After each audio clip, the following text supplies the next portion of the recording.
At 5:47 in the morning, on August 8, 1941, Natalia Volkov crouched behind a stack of rubble in Belyayevka, Ukraine, watching a German sniper prepare to kill the Soviet soldier hiding 40 meters to her left. 24 years old, history student, 4 months in the Red Army, 0 confirmed kills, 309 to go.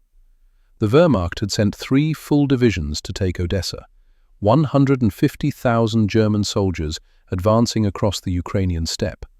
Soviet forces were outnumbered 3-1, and Natalia had just volunteered to become a sniper in a unit that was losing soldiers faster than they could train them. She'd been on the front lines for 6 hours, no sleep, no food, just her Mosin Nagant rifle, 40 rounds of ammunition, and a fury wrapped in ice-cold determination. Her university in Kiev had been bombed 11 days earlier, 73 students killed in the first wave. Her best friend Irina died in the library when fire consumed the building. Irina couldn't get out. The windows were barred. The doors had jammed from the blast. Natalia had been in the dormitory when the bombs fell. She heard Irina screaming. She couldn't reach her. Professor Anatoly Belov was buried under the rubble for 2 hours before they pulled his body out. He'd taught Natalia about the Napoleonic Wars, about how empires fell when they underestimated the will of ordinary people to resist. He died in a classroom, covering 3 students with his own body. All 4 died anyway. Natalia enlisted the next morning. The recruiting officer told her to become a nurse. Women belonged in medical units, not infantry. Combat was for men. Women couldn't handle the blood, the screams, the death. Natalia told him she'd been shooting since she was 14.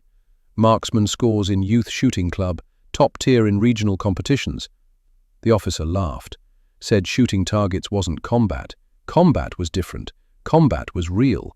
Natalia told him to test her. The officer gave her a rifle, pointed at a fence post 100 meters away. 5 rounds. Prove it. She put all 5 through the center. Tight grouping. No wasted shots. The officer stopped laughing. She was assigned to the 25th Rifle Division as a sniper. That was 4 months ago. Now she was in Ukraine, watching Germans kill her comrades, and she hadn't taken her first shot yet. The German sniper was 280 meters away, positioned behind a destroyed farmhouse wall. Natalia could see his helmet through a crack in the masonry. He was tracking the Soviet soldier, waiting for him to move, waiting for the perfect shot. The Soviet soldier was Sergeant Dmitry Orlov, 32 years old, married, 2 children. Natalia had met him yesterday. He'd shared his bread with her when she hadn't eaten in 18 hours. A simple gesture, a piece of black bread and some dried fish. He hadn't asked questions, just saw she was hungry and shared what he had. Now he was about to die because he didn't know a German was aiming at him. Natalia raised her rifle. Her hands were steady. Her breathing was controlled. Her instructor's voice echoed in her head, words from training, words she'd heard 100 times. Don't think about killing, think about solving a problem. Distance, wind, target movement. 280 meters. Light crosswind from the west. Target, stationary. She adjusted for windage, settled the crosshairs on the crack where the German's helmet showed. Her finger touched the trigger. This was the moment that would define everything. Either she could kill, or she couldn't. Either she was a soldier, or she was a student pretending to be one. She squeezed. The Mosin Nagant kicked against her shoulder. The sound cracked across the battlefield. Through her scope, she saw the German's helmet jerk backward, then disappear. Orlov looked around, confused. Didn't know what had just happened. Didn't know he'd been seconds from death. Didn't know a 24-year-old history student had just saved his life. Natalia chambered another round, scanned for threats. Nothing moved. The German was down, dead or wounded she didn't know. Didn't matter. He wasn't shooting anymore. She'd just killed her first German soldier. She felt nothing. No guilt, no satisfaction, no horror, no pride. Just the immediate question burning in her mind. Where's the next one? Where's the next threat? What do I need to do to survive the next 5 minutes? That emptiness terrified her more than combat ever could. Because if taking a human life felt this easy, what did that make her? 11 days earlier, Natalia had been sitting in Professor Belov's lecture hall, taking notes on the Battle of Borodino, how Napoleon had thrown everything at the Russian lines, how the Russians had held despite overwhelming firepower, how wars are won, not by the side with more guns, but by the side willing to sacrifice more. Professor Belov had a way of making history feel immediate, like you were standing on those fields, watching men die for inches of ground. He didn't romanticize war, he showed it as it was.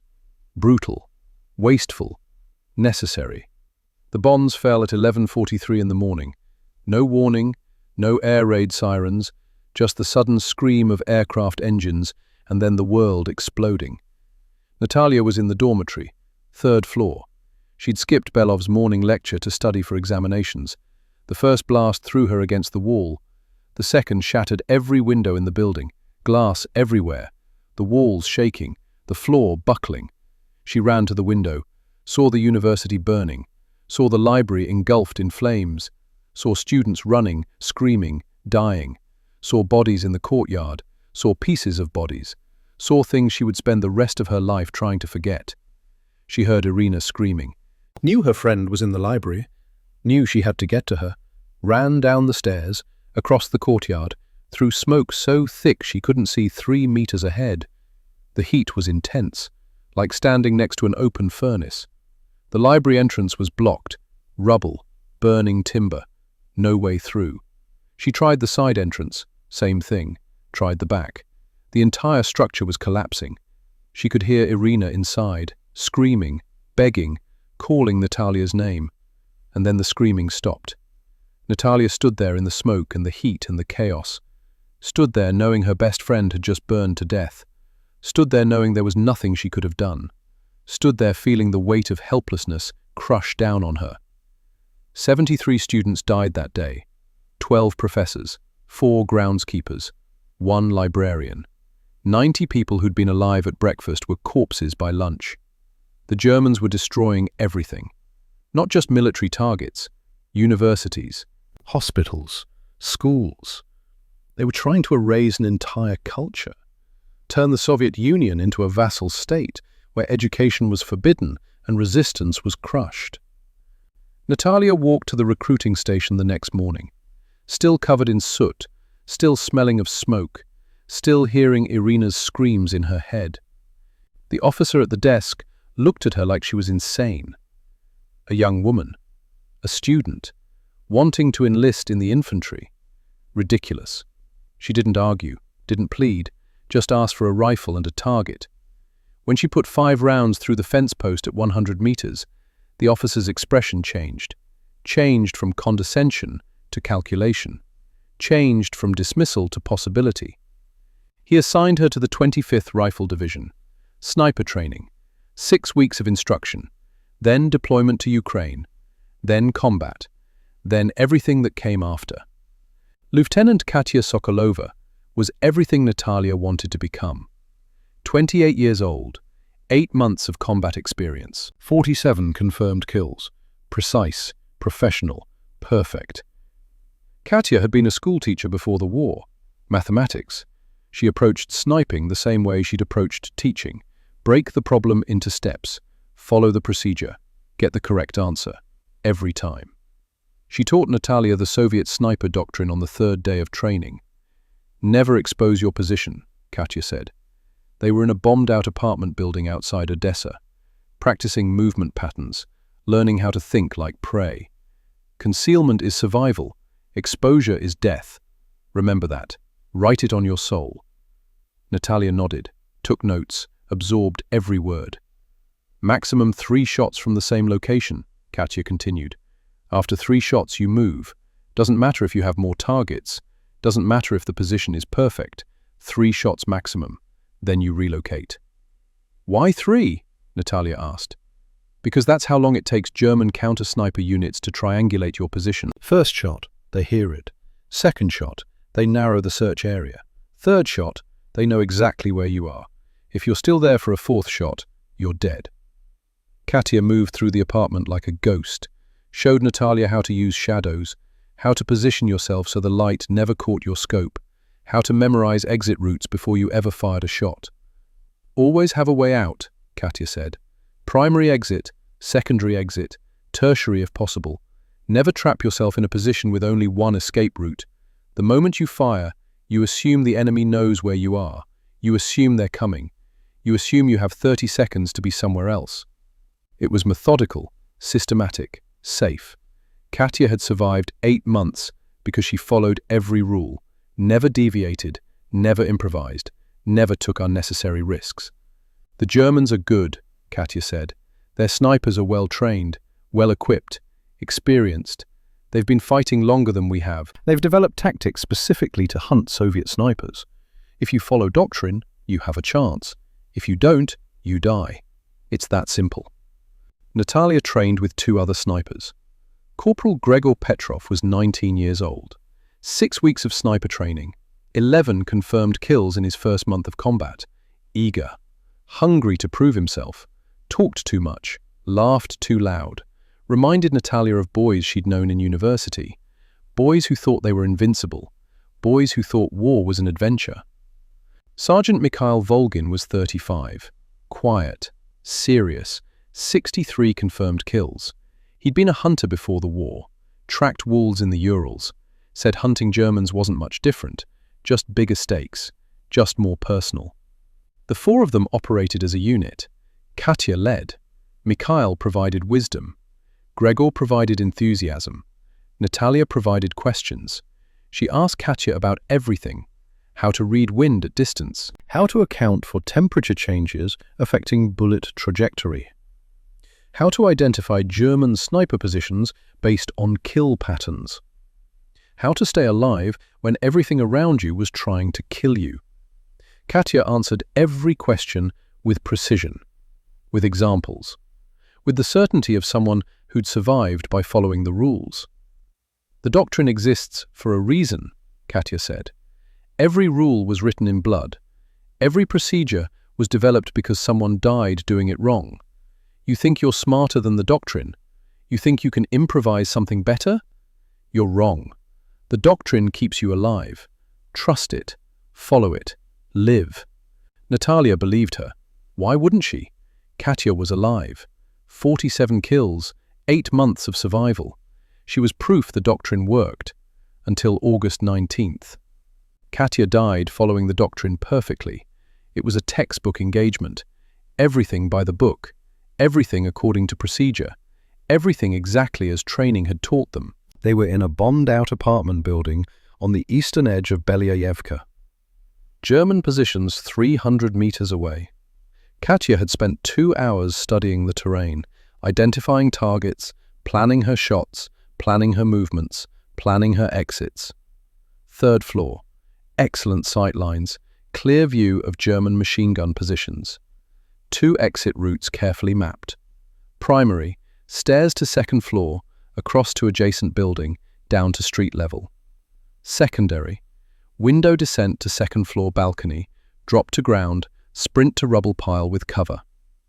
Katya set up her position exactly as doctrine required. Scope angled to avoid light reflection. Body positioned for quick movement. Rifle braced for stability. Exit routes memorized. Everything perfect. She engaged a German machine gun crew at 320 meters. 1 shot, 1 kill. The gunner dropped. The crew scattered. Katya immediately moved to her secondary position on the 2nd floor. Didn't wait to confirm the kill. Didn't take a second shot. Followed procedure. Relocated. Reset. 20 minutes later, she engaged a German officer at 280 meters. Clean kill. The officer went down.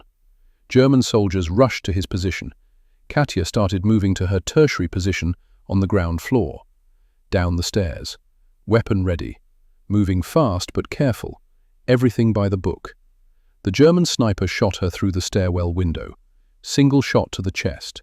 She died before she hit the floor. Natalia was 1 floor below. She heard the shot, heard Katya fall, heard the distant sound of Germans celebrating. They knew they'd killed a Soviet sniper. Natalia crawled to Katya's body, checked for pulse. Nothing. Chest wound, center mass, instant death. Katya's eyes were still open, staring at nothing. Her rifle was still in her hands. She died doing exactly what she was supposed to do. The German sniper had been tracking her, watched her first shot, predicted her movement pattern based on Soviet doctrine, positioned himself to intercept her relocation route, waited for her to appear in the stairwell window, took the shot, killed her. Katya had followed every rule, done everything right, moved exactly when doctrine said to move, used the exact exit route procedure required, and died because of it. Because the Germans knew the doctrine too. They'd captured Soviet snipers, interrogated them, studied their tactics, learned their patterns, and now they were using that knowledge to hunt Soviet snipers like animals.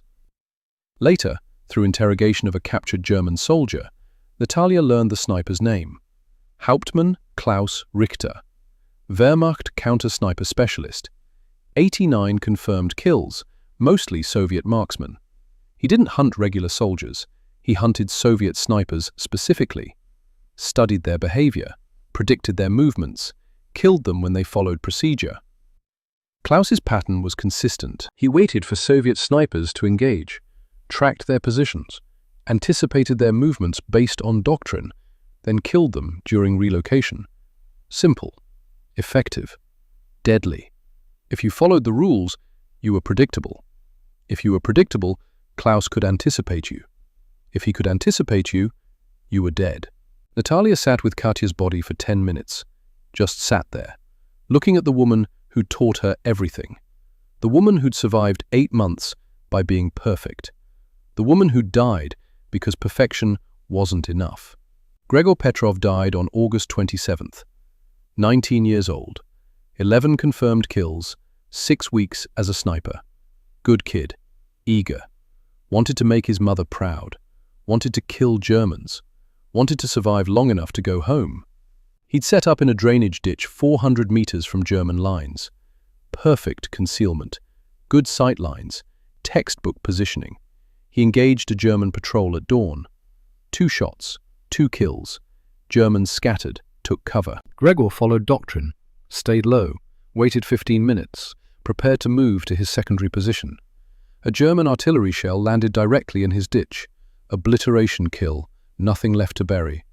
The artillery crew had called in fire based on where they estimated the sniper was hiding. Standard counter-sniper tactic: observe the shot, estimate position, saturate the area with explosives. Gregor's concealment was perfect. His shot placement was excellent. His adherence to doctrine was flawless. He died anyway because the Germans knew exactly how Soviet snipers operated. They knew Soviet snipers would use terrain for concealment, knew they'd shoot from positions with good sight lines, knew they'd stay in place for at least 10 to 15 minutes before relocating. So they just saturated likely positions with artillery. Didn't need to see the sniper, didn't need to locate him precisely, just needed to know the general area and drop enough explosives to kill anything within 50 meters. Natalia didn't witness Gregor's death. She was 200 meters away, heard the artillery impact, saw the explosion, knew immediately what had happened, crawled to the position an hour later, found pieces of his rifle, found his ammunition pouch, found nothing else worth recovering. Mikhail Volgin died on September 2nd, 35 years old, 63 confirmed kills, experienced, smart, careful. He'd survived because he thought like a predator, anticipated danger, moved like smoke. Klaus Richter shot in through cover that Mikhail thought was solid. Mikhail had positioned himself behind a sheet of corrugated metal, thought it would stop rifle rounds. It didn't. Klaus used armor-piercing ammunition, went through the metal like it was paper, killed Mikhail instantly. Natalia found his body that evening, single shot through the chest. Entry wound, no exit wound. The bullet had tumbled inside him, destroyed his heart and lungs. He'd died fast, probably didn't even know he'd been hit. In his pocket, Natalia found a photograph. Mikhail's wife and 2 daughters, standing in front of a small house somewhere in the Urals, all 3 smiling. Mikhail had shown her that photograph once, told her their names, told her about teaching his daughters to track deer, told her he was going to take them hunting after the war. Now they'd get a letter. Now they'd get condolences. Now they'd get a folded flag and a pension that wouldn't feed them through winter. 4 more snipers died over the next 6 weeks. Different circumstances, same result. All of them followed doctrine. All of them died because they were predictable. By the end of September, Natalia had watched 7 snipers die, 7 good soldiers, 7 people who'd done everything right, 7 corpses that proved the doctrine was a death sentence. German counter-sniper units were too good. They knew Soviet tactics. They knew Soviet positioning preferences. They knew Soviet movement patterns. They'd systematized killing Soviet snipers, turned it into a formula. Soviet snipers fought defensively, waited for targets, took shots when opportunities appeared, followed doctrine, never initiated, never controlled the engagement, never made the Germans react to them. German snipers, especially the experienced ones like Klaus Richter, hunted actively. They didn't wait for targets, they created them. They forced Soviet snipers to expose themselves, then killed them during the exposure. The dynamic was wrong. Soviet snipers were prey, German snipers were predators. And prey didn't win by following rules. Prey won by becoming something the predator didn't expect.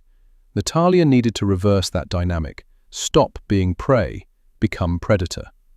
But Soviet doctrine was explicit. Concealment is survival. Exposure is death. Never compromise your position. Never give the enemy a target. The doctrine made sense in theory. In practice, it was killing everyone who followed it. 7 people, 7 corpses, 7 lessons written in blood. Natalia sat in a ruined cellar on September 3rd, thinking about survival. The equation was simple. Following doctrine equals predictability. Predictability equals death. Therefore, following doctrine equals death. The logical conclusion was obvious. Illegal. Insane. Court-martial worthy if anyone found out. She would do the opposite. She would expose herself deliberately, make herself visible, draw fire, then kill whoever shot at her. It violated every principle of sniper warfare. It would probably get her killed. But 7 snipers were dead following the rules, and Natalia refused to be the 8th. The technique would require precision timing, perfect positioning, absolute nerve, and a willingness to bet her life on 3 seconds of reaction time. She would set up 2 nests, not 1, primary and secondary, but only 4 to 6 meters apart, close enough that she could move between them in under 3 seconds. She'd place a decoy in the primary nest, a helmet on a stick, a spare sleeve stuffed with straw, anything that looked like a person from 300 meters away. She'd hide in the secondary nest, watching, rifle pre-aimed at the most likely German sniper position. When a German sniper shot at the decoy, the muzzle flash would give away their position. Natalia would have 2 to 4 seconds before they realized the decoy was fake. In those seconds, she'd acquire the target, aim, fire, 1 shot. If she missed, the German would know her real position. She'd be dead. If she hit, she'd move immediately, reset the trap, do it again. The plan was suicidal. Soviet command would court-martial her if they found out. Exposing a position deliberately, even a fake one, was tactical insanity.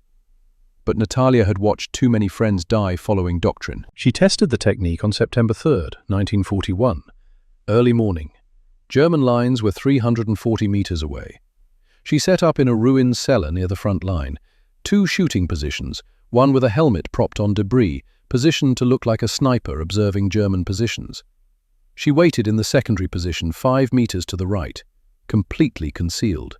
Her rifle was aimed at the area where a German counter-sniper would most likely position himself. 45 minutes passed. Nothing moved. Natalia's muscles ached from staying motionless.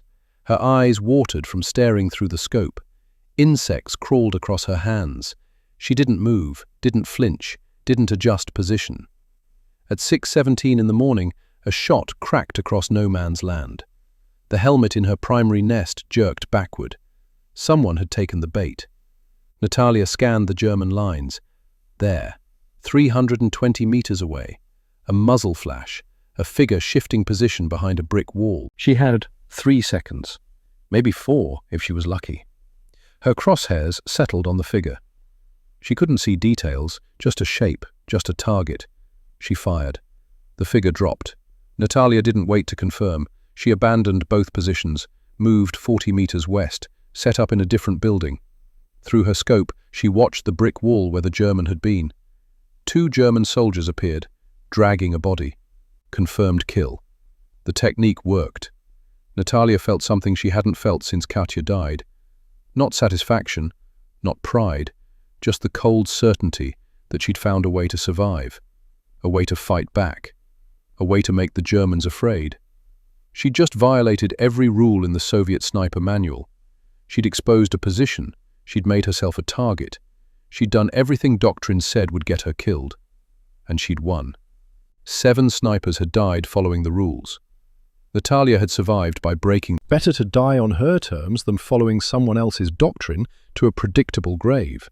She chambered another round, scanned for new targets, calculated her next position. The Germans thought they were hunting Soviet snipers. They thought they'd systematized the kill. They thought they understood the pattern. They were wrong. Because Natalia Volkov had just changed the rules, and the Germans were about to discover what it felt like to be prey. Over the next 6 weeks, Natalia Volkov refined her method into something that would change sniper warfare forever. She studied Klaus Richter the way a wolf studies a hunter. Not the man himself, she'd never seen him, would never meet him except through a scope, but his work, his patterns, his preferences, his psychology. Every kill attributed to the German counter-sniper operating in the sector, she documented. Position, time of day, weather conditions, target selection, method. She built a profile in her mind, not of a monster, not of an enemy, of a professional doing his job with terrifying competence. Klaus preferred elevated positions, 2nd floor, 3rd floor, never the ground level, never the basement positions that seemed safest. He'd learned that Soviet artillery targeted ground-level positions first, standard doctrine. Flatten everything at street level with the first barrage, then work upward. Klaus had adapted, stayed high, stayed patient, let the Soviets waste ammunition on empty buildings while he watched from above, picking targets, planning kills. He positioned himself with the sun at his back when possible. Morning shoots facing east, evening shoots facing west, never silhouetted against bright sky, never giving Soviet snipers that telltale outline that made for easy identification. He understood how light worked, how shadows concealed, how Soviet snipers were trained to look for shapes against sky. He rarely changed positions during daylight, too risky, too much exposure during movement. Klaus would set up before dawn, when darkness provided concealment for relocation, would operate until mid-morning, taking whatever shots presented themselves, then stay motionless until darkness allowed safe movement again. Patience was his weapon as much as his Mauser. Patience and discipline, and absolute adherence to professional methodology. Natalia used all of this against him. She placed her decoys where they'd be visible from elevated German positions, set them at angles that required the shooter to be above ground level to see them, made them tempting targets for someone watching from a second-story window or a bombed-out 3rd floor, created opportunities that played directly into Klaus's preferred tactics. She timed her operations for when the sun would be in German snipers' eyes, not hers. Early morning with the sun rising behind Soviet lines, casting long shadows that concealed her secondary positions. Late afternoon with the sun setting behind Soviet positions, creating glare that made it hard for Germans to see clearly. Let the glare work for her instead of against her. Used the environment as a weapon. She built her secondary nests at ground level, the unexpected position, the place German snipers thought was too dangerous because Soviet artillery targeted ground-level positions. The place Klaus would never look because his experience said Soviet snipers valued elevation. She violated Soviet doctrine to exploit German expectations of Soviet doctrine, used their knowledge against them. Every engagement became chess. The decoy was her opening move, establishing a position, creating a threat. The Germans' shot was their response, revealing their location, committing to action. Her kill shot was checkmate, ending the game before the opponent understood they'd been playing. And she was getting better at the game every day. The dual position trap evolved through trial and error. She learned exactly how long to wait. 45 minutes minimum before expecting a shot. Sometimes an hour. Sometimes 90 minutes. German snipers were patient. They wouldn't shoot at the first target they saw. They'd watch, make sure it was real, make sure it wasn't a trap, make sure the reward was worth the risk of exposure. Only when they were convinced, only when they'd observed long enough to feel certain, would they take the shot. Natalia learned to be more patient than they were, learned to wait until waiting became almost unbearable, learned that the urge to move, to adjust position, to do something, anything, was the enemy. Learned that patience was a weapon, that the sniper who could wait longest usually lived longest. She learned how to position decoys for maximum realism. Not just a helmet on a stick, that was too obvious from close range, too fake, too simple. She'd stuff a jacket with straw, creating bulk that suggested a human torso, position it at an angle that suggested someone was leaning out to observe. Add a canteen hanging from the belt. A rifle barrel made from a stick, positioned to look like someone was aiming. Small details that sold the illusion. Details that made German snipers think they'd found a real target instead of recognizing a trap. She learned to predict exactly where German snipers would set up based on her decoy's position. If the decoy was visible from 8 different buildings, the experienced sniper would choose the one with the best combination of cover and escape routes. Not the closest building, not the highest building, the one that offered the best tactical advantage. Natalia would analyze the terrain from the German perspective. Think like Klaus thought. Choose the position Klaus would choose. Then pre-aim her rifle at that exact window, that exact corner, that exact shadow where a patient man with a scoped rifle would hide. By October, she had 64 confirmed kills. 18 of them were German snipers. The numbers mattered. Soviet command tracked kills obsessively, required proof, required verification. Every kill needed a witness or recovered enemy documents. Propaganda required accuracy, required proof that could withstand scrutiny, required evidence. Natalia provided both. Other Soviet soldiers watched her work, confirmed her shots, retrieved German identification papers from the bodies, documented everything, built an unassailable record. 18 enemy snipers dead meant 18 fewer threats to Soviet forces, meant 18 families in Germany getting letters about sons who wouldn't come home, meant 18 rifles that would never fire again, meant 18 positions that would remain empty, 18 fewer hunters stalking Soviet soldiers. But the numbers did something else, something more important than statistics. They got attention. Soviet command noticed. Started hearing reports about a female sniper in the Belyayevka sector who was killing German snipers at an unprecedented rate. Started paying attention to her methods. Started wondering if her tactics could be taught to others. German command noticed. Started hearing reports about a Soviet sniper who used decoys, who killed experienced German marksmen, who couldn't be located, who couldn't be killed. Started putting bounties on her head. And that's when everything changed. The German bounty started at 100 Reichsmarks. Some Wehrmacht officer, frustrated by losses, put a price on the head of the Soviet sniper operating in the Belyayevka sector. 100 Reichsmarks for confirmed kill. Good money for a soldier. A week's worth of hot meals and decent wine. Enough to make it worth taking risks. Nobody collected. The bounty went up to 500 Reichsmarks. Still nobody collected.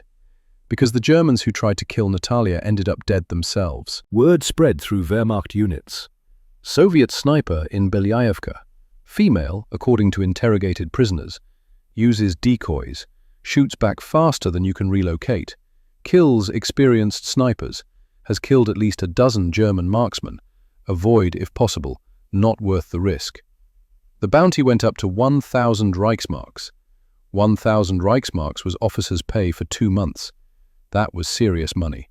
That was a bounty reserved for partisan leaders and saboteurs, for high-value targets whose elimination would significantly impact Soviet operations, not for a single sniper. But Natalia wasn't a single sniper anymore. She was becoming something else, something the Germans couldn't categorize, couldn't predict, couldn't eliminate using standard tactics. She was becoming a psychological threat as much as a physical one. German propaganda broadcasts started mentioning her. Not by name, they didn't know her name yet.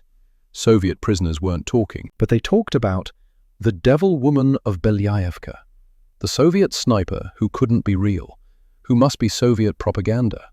Multiple snipers using the same tactics, probably. No single person could kill that many trained German soldiers, certainly not a woman. The Red Army claims a female sniper has killed 18 German marksmen, the propaganda broadcast said. Transmitted in German for Wehrmacht morale. Transmitted in Russian for Soviet civilians. This is obvious fabrication, desperation propaganda from a collapsing military. No woman has the physical capability or mental fortitude for sustained combat operations. The claims are mathematically impossible and tactically absurd. Soviet propaganda attempting to inspire resistance through fabricated heroism. Soviet soldiers translated the broadcasts for Natalia, told her what the Germans were saying, expected her to be angry, expected outrage at being called a lie, at having her kills dismissed, at being denied the recognition she'd earned in blood. She laughed. Laughed because their denial proved how effective she was. Laughed because fear made people stupid, made them reject evidence that contradicted their worldview, made them claim impossibility in the face of documented fact. Laughed because every broadcast that claimed she didn't exist made German snipers more afraid of the ghost they couldn't believe in. Let them think I'm a myth, she said. Myths are harder to kill than women. Myths don't bleed. Myths don't die. Let them be afraid of a myth. She started leaving signatures, small things, deliberate messages, psychological warfare.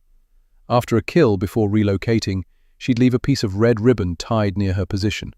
Not at the position, near it, 15 or 20 meters away. Somewhere German recovery teams would find it when they retrieved their dead. A calling card, a message, proof that she'd been there. On one German sniper's body, she left a playing card, Queen of Spades, placed it on his chest where his comrades would see it when they found him. The Red Queen. Death in a deck of cards, a taunt, a signature, a way of saying, I was here, I killed this man, and I'll kill more. Soviet newspapers heard about it, ran stories about Lady Death, about the Red Queen, who taunted German snipers before killing them, about the woman who made the Wehrmacht afraid, about the history student from Kiev who'd become the deadliest female combatant in Soviet military history. Natalia never confirmed or denied the stories, never spoke to reporters, never sought publicity, let Soviet propaganda make her into whatever they needed her to be. Because every exaggerated story made the Germans more nervous. Every propaganda piece made them second-guess their tactics. Every broadcast claiming she didn't exist made the soldiers who'd seen their friends die by her rifle question what was real. And somewhere in the ruins of Sevastopol, Klaus Richter heard about the railway junction, heard about another German sniper killed by the same Soviet, heard about the decoy tactic, heard about the dual position trap, and he started preparing. On October 12th, Lieutenant Andrei Sokolov came to Natalia with a problem that was destroying his command. Andrei was 30 years old, career officer, professional soldier from a military family, good man, competent leader, cared about his soldiers in a way that made them willing to follow him into situations that would otherwise seem suicidal. His platoon had lost 9 men in 4 days, not to artillery, not to machine gun fire, not to mortars or grenades or any of the normal ways soldiers died, to a single German sniper operating near the railway junction east of the city. The sniper was systematically decapitating Soviet command structure, shot officers, radio operators, machine gunners, forward observers, anyone important, anyone whose death would disrupt operations, anyone whose loss would create chaos. He never shot regular infantry, never wasted ammunition on targets that didn't matter strategically. He hunted leadership, hunted communications, hunted the soldiers who made the Red Army function as a coordinated fighting force. Andrei's platoon was paralyzed, Soldiers refused to move during daylight. Officers wouldn't give orders in the open. Radio operators hid in bunkers and couldn't maintain contact with adjacent units. Forward observers wouldn't observe forward. The entire platoon had stopped functioning as a combat-effective force. 40 men rendered useless by one German with a rifle. One sniper had neutralized 40 Soviet soldiers without firing 40 shots. The mathematics of force multiplication at its most brutal. "I need your help," Andrei said. He looked exhausted, dark circles under his eyes from too many nights without sleep, hands shaking slightly from too much coffee and too much stress. Uniform wrinkled, hadn't changed in days. "My men are terrified. They think he sees everything. They think he's supernatural. They think he can shoot through walls. They think he knows where everyone is at all times." "Can he?" Natalia asked. Andrei pulled out a map, pointed to kill locations. "I don't know. Maybe. He killed my radio operator through a gap in sandbags I didn't think was wide enough for a bullet. Killed my sergeant through a window that wasn't even facing German lines. Killed my forward observer while he was lying flat in a trench that should have provided complete cover. Either he can shoot through walls, or he's so good he might as well be able to." "He's good," Natalia said, studying the map. The kills formed a pattern, all within a specific sector, all targeting specific types of soldiers. Professional work. "He's better than good. He's killing us, and I can't stop him." Andrei's frustration was evident, the helplessness of a commander watching his men die and being unable to protect them. "I've tried counter-battery fire, tried artillery saturation, tried sending patrols to locate him. Nothing works. He shoots once, then vanishes. By the time we respond, he's gone. By the time we saturate the area with artillery, he's already relocated. He's always one step ahead." Andrei pulled out a bottle of vodka. Decent stuff. Officer's ration. Premium brand reserved for senior commanders. "This is yours if you can kill him. I don't care how long it takes.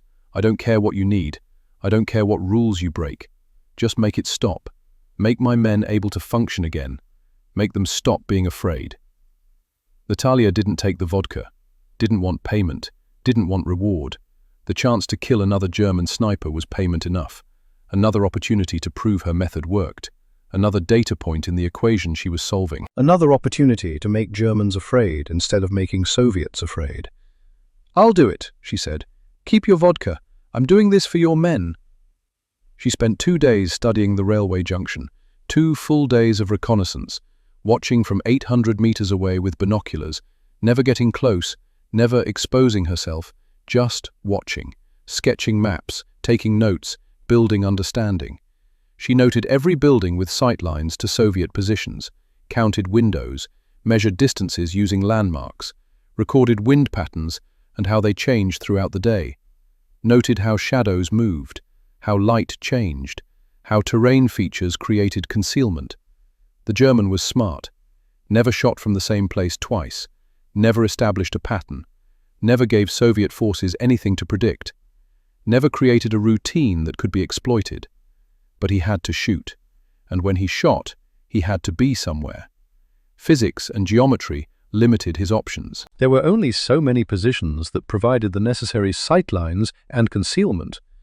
Natalia just had to figure out which options he preferred.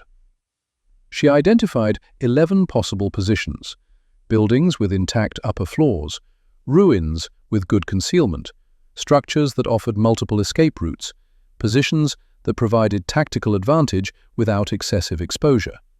11 possibilities. Too many to watch simultaneously, too many to predict with certainty. She needed to narrow it down, needed to force him to reveal himself.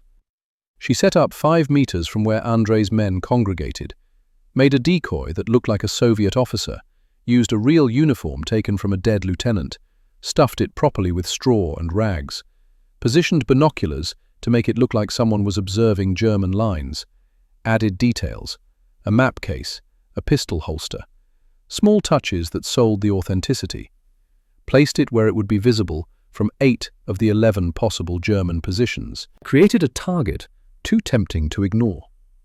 A Soviet officer observing German positions, high-value target, worth the risk of exposure. Then she hid 12 meters away, rifle aimed at the most likely German location, a partially collapsed water tower that offered clear views of Soviet positions and 3 separate escape routes. If she was right, the German would be there. If she was wrong, she'd have wasted 2 days, and the German would kill more of Andrei's men, and her reputation would be damaged. She waited. 6:30 in the morning. The sun was rising, creating long shadows, perfect conditions for snipers. The decoy stood in the open. 10 minutes passed. 20, 30, 40. Nothing happened. No shot. No movement. No indication that anyone was watching. Natalia stayed motionless, ignored the cramps developing in her legs, ignored the ache in her lower back from holding position, ignored the mosquitoes biting her neck and arms. Didn't move, didn't adjust position, didn't give in to the urge to shift weight or scratch an itch. Just watched, just waited, just endured. At 7:11, the shot came. The decoy's helmet spun away, the stuffed uniform collapsed, the binoculars clattered to the ground, and Natalia saw the muzzle flash. Not from the water tower, from a destroyed railway boxcar 420 meters away. The German had positioned himself inside the boxcar. Brilliant hiding spot, completely unexpected. Natalia had dismissed it as too exposed, too vulnerable to Soviet artillery, too obvious. But the German had calculated that Soviet forces wouldn't waste shells on a single abandoned boxcar, had calculated that Soviet artillery doctrine said to target buildings and fortify positions, not random rolling stock, had been right until now, had survived by understanding Soviet doctrine better than Soviet snipers did. Natalia adjusted for distance and wind. 420 meters, significant wind from the west, maybe 5 kilometers per hour? Had to account for that. Had to lead the target. The German was moving inside the boxcar. She could see his shape through the open cargo door, could see him pulling back, starting to relocate, understanding something was wrong. She had maybe 5 seconds before he realized the decoy was fake. 5 seconds before he started looking for the person who'd set the trap. 5 seconds before he became unhittable. She fired. Through her scope, she saw the German jerk backward, saw him stumble, saw him grab his shoulder. Hit, but not fatally. Shoulder hit. Maybe upper chest. Enough to wound, but not enough to kill. Not enough to stop him. He was trying to escape, trying to get deeper into the boxcar where she couldn't see him, trying to survive. Natalia chambered another round. Smooth motion, automatic, fired again. The German dropped. This time he stayed down. This time he didn't get up. Andrei's men moved in 40 minutes later. Cautious approach. Rifles ready. Expecting resistance. Expecting the German to still be alive. Expecting a fight. They found him dead inside the boxcar. 2 shots. One through the shoulder that had shattered his collarbone and punctured his lung.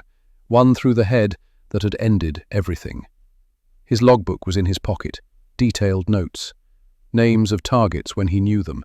Dates, distances, methods. Kill confirmations. 67 confirmed kills, according to his own meticulous documentation. Professional soldier keeping professional records. Andrei looked at Natalia with something between gratitude and unease. How did you know where he was? I didn't. I forced him to reveal his position. Then I killed him. Andrei shook his head slowly, processing what she'd done, understanding the implications. You make it sound simple. It is simple, just not easy. He tried to give her the vodka again. She refused again. The confirmed kill was payment enough. Number 65. 19 if you only counted snipers. The numbers kept climbing. The tally kept growing. Each kill was a small victory in a war that seemed unwinnable. Each kill proved her methods worked. Each kill was evidence that breaking the rules could be more effective than following them. Klaus Richter heard about the railway junction 3 days later. He was in Sevastopol by then, had been operating in the southern sector since August. 89 confirmed kills when he'd started in the sector. 94 by late October. 5 more German snipers had survived their encounters with Soviet forces. 5 more had learned what happened when you were predictable, when you followed patterns, when you did what your enemy expected. He developed a system over months of combat. Watch Soviet lines, wait for muzzle flash, estimate position, predict movement based on Soviet doctrine, position himself along likely retreat routes, wait for the Soviet sniper to relocate, Kill them during movement when they were exposed and vulnerable. Simple, effective, reliable, systematic, professional. Until recently. Until one Soviet sniper started doing everything wrong, started breaking every rule, started exposing positions deliberately, started killing German snipers who thought they were the hunters, started creating a pattern of unpredictability that was impossible to counter using standard methods. Klaus studied the reports, reviewed every engagement where German snipers had been killed by this particular Soviet, talked to survivors who'd witnessed the kills from a distance, built a profile, created understanding. The Soviet sniper used decoys, always, created fake positions to draw fire, hid nearby in secondary positions, shot back within seconds of the decoy being hit, relocated immediately after firing, never stayed in position long enough to be targeted, never established a routine, never became predictable. The Soviet sniper preferred ground-level secondary positions. Unexpected. Contrary to Soviet doctrine, which emphasized elevation. Contrary to common sense, which said elevation provided advantage. But effective because German snipers looked for elevated Soviet positions and ignored street level. Used German expectations against them. The Soviet sniper was patient, would wait hours for the perfect moment, wouldn't take low percentage shots, only fired when success was near guaranteed, understood that patience was a weapon, that the sniper who waited longest usually lived longest. Most importantly, the Soviet sniper was adapting, learning, getting better. The early kills showed hesitation, imperfect positioning, amateur mistakes. The recent kills showed mastery, evolution, refinement. Someone who turned an experimental tactic into a refined system. Someone who learned from every engagement. Someone who improved constantly. Klaus recognized excellence when he saw it. This wasn't a lucky amateur. This was a professional. Someone who'd studied German counter-sniper tactics and developed specific countermeasures. Someone who thought strategically instead of reactively. Someone who understood that warfare was ultimately about psychology as much as marksmanship. To his fellow German snipers, Klaus said something that made them uncomfortable. She's not fighting the way they taught her. She's fighting the way we taught her. We killed enough Soviet snipers that one of them learned from it, learned that their doctrine was death, learned to think like us, learned our patterns and our methods, and now she's using our tactics against us. She's become what we are, a hunter who understands the prey because she used to be prey. So, how do we kill her? Sergeant Wilhelm asked. Young sniper, 23 years old, 31 confirmed kills. Good soldier, not great yet but learning. The same way she kills us, Klaus said. Make her think she's hunting me. Make her set up her trap. Make her believe she's in control. Then kill her when she takes the shot. Use her own method against her. Become what she is, someone who breaks the expected pattern. Klaus began planning, studying Sevastopol's terrain with fresh eyes, looking for the perfect position, the perfect bait, the perfect trap, thinking like his opponent thought, trying to predict what she'd predict, playing chess against someone who'd proven she understood the game. He would use her own method against her, create a target so tempting she couldn't resist, make her expose herself to take the shot, make her believe she was hunting him, then kill her before she could relocate, turn her innovation into her death sentence. It would require patience. It would require perfect positioning. It would require absolute nerve. It would require becoming unpredictable in exactly the way she'd become unpredictable. But Klaus Richter had all of these things, had developed them over months of hunting Soviet snipers, had refined them through 94 confirmed kills, had proven them through survival when lesser snipers died, and he was about to put them to the ultimate test. In early November, Soviet officers started dying in Sevastopol at an alarming rate. 11 dead in 3 days, all shot between 5:45 and 7:30 in the morning. All instant kills, All perfect placement, headshots, chest shots, precision work that showed extensive training and experience. No wounded, no survivors, no near misses, just dead officers and chaos in Soviet command structure. The pattern was clear to anyone paying attention. Someone was systematically destroying Soviet command structure, killing lieutenants who led platoons, captains who commanded companies, majors who coordinated operations, anyone who gave orders, anyone who coordinated operations, anyone whose death would create confusion and chaos. Major Ivan Chernov summoned Natalia to headquarters on November 7th. His office was in a basement, reinforced concrete, protected from artillery, map tables covered with acetate overlays showing unit positions, radio equipment crackling with reports from the front, the controlled chaos of command in wartime. He showed her photographs of the dead, taken for documentation purposes, entry wounds, perfect precision, clinical execution, professional work from a professional killer. "This is different from the others," Chernov said. He looked worried, looked old. Command aged people rapidly. The weight of responsibility for lives, the knowledge that your decisions determined who lived and who died. Dark bags under his eyes, uniform wrinkled from sleeping in his office. The stress was visible. "The other German snipers we've faced were good, competent, professional. This one is exceptional.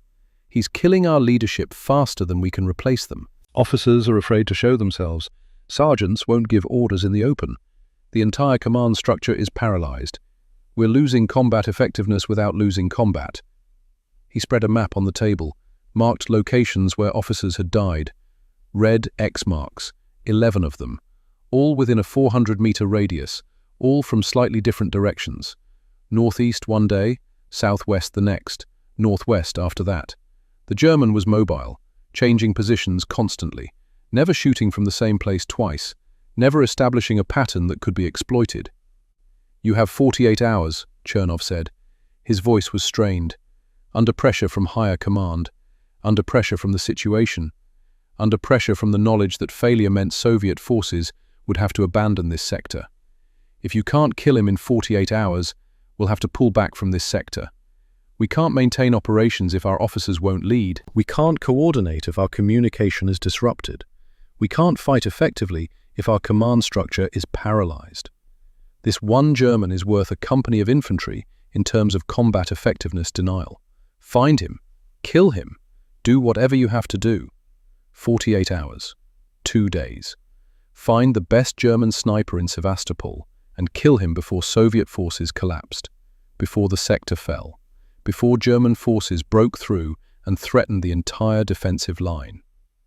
Natalia studied the photographs, studied the map, studied the pattern, looking for something, anything, some clue about who this German was, how he thought, how he operated. The German shot in early morning. Why? Better light? Routine targets? Wind conditions? Tactical advantage? She thought about it for hours, sat in the corner of Chernov's office, stared at the map, ran scenarios in her mind. Early morning meant Soviet officers were visible, moving between positions, checking defenses, giving orders, coordinating operations. First light meant soldiers were tired from night watch, less alert, slower to react. Guards were changing shifts, attention was divided, routines were happening. The German was hunting during shift change.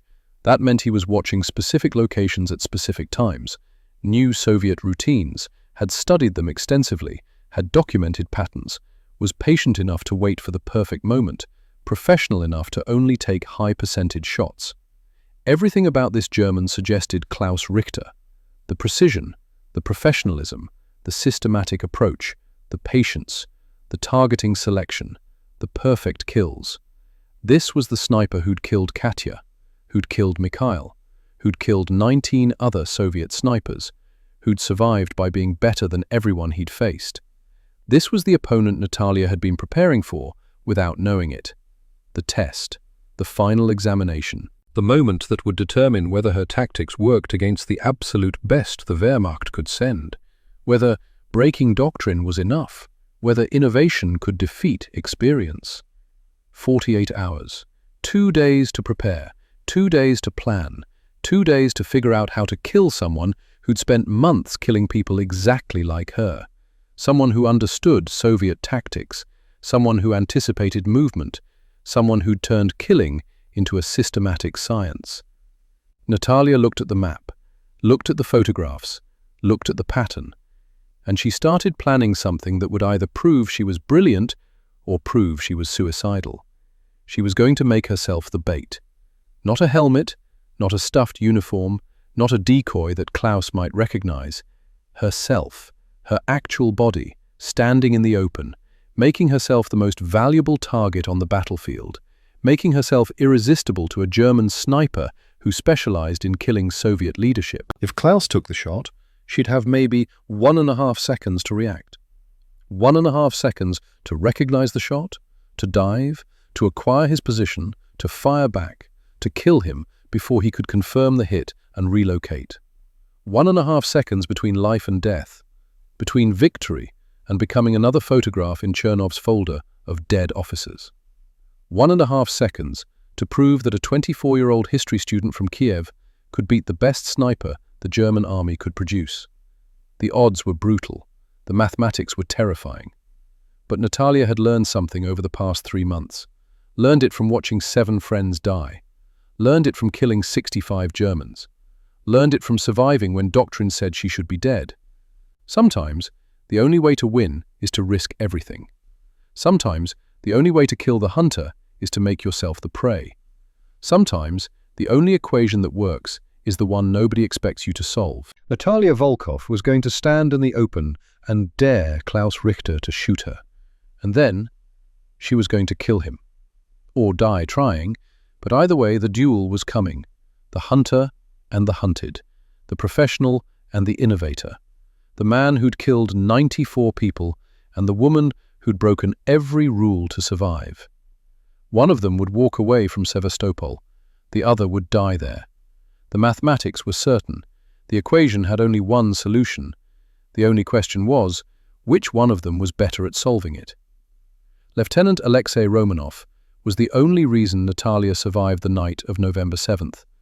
Alexei was a reconnaissance officer, 32 years old, veteran of the Odessa siege, where he'd watched his entire company die in 3 days of brutal urban combat.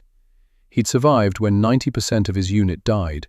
Survived by knowing terrain better than the Germans did, by moving through ruins like smoke, by understanding that in urban warfare, the side that controlled information controlled everything. The side that knew the ground better won. The side that understood sight lines and kill zones and escape routes survived. He knew Sevastopol the way a sailor knows the sea. Every street, every alley, every collapsed building, every shell crater, every position that offered cover, and every position that offered death. He'd walked every meter of the defensive perimeter, had mapped it in his mind, had memorized it until navigating the ruins in pitch darkness was as easy as walking through his childhood home. When Natalia told him she needed to scout the battlefield at night, he didn't question it, didn't ask why, didn't demand explanations, just grabbed his rifle and led the way. Because he understood that some operations required seeing the ground from the enemy's perspective, required understanding sight lines, required thinking like the Germans thought. Walking the perimeter at night was suicide if you didn't know what you were doing. German patrols were active, aggressive, trigger-happy. They shot at anything that moved, anything that made sound, anything that might be a Soviet infiltrator or saboteur. Soviet patrols were just as bad. Nervous kids with rifles who'd kill you before asking for passwords, who assumed anything moving in no man's land was hostile. The space between the lines was where people went to die quietly, where bodies accumulated, where the war was most brutal and most personal. But Natalia needed to see the battlefield from ground level, needed to understand sight lines from Klaus Richter's perspective, needed to know which positions offered the best views of Soviet command areas, needed to think like him if she was going to kill him, needed to predict where he'd set up, where he'd watch from, where he'd take the shot from. They moved through the ruins in complete silence, Alexei in front, moving with the confidence of familiarity, Natalia 3 meters behind, following his exact path. Hand signals only. No talking, no unnecessary sound, no wasted movement. Just 2 shadows moving through a destroyed city. Just 2 professionals doing dangerous work in the most dangerous place on Earth. The urban landscape was a nightmare of destruction. Collapsed buildings created valleys of rubble 30 meters deep. Places where entire structures had pancaked down on themselves. Shell craters formed artificial trenches, some of them 10 meters across and 5 meters deep.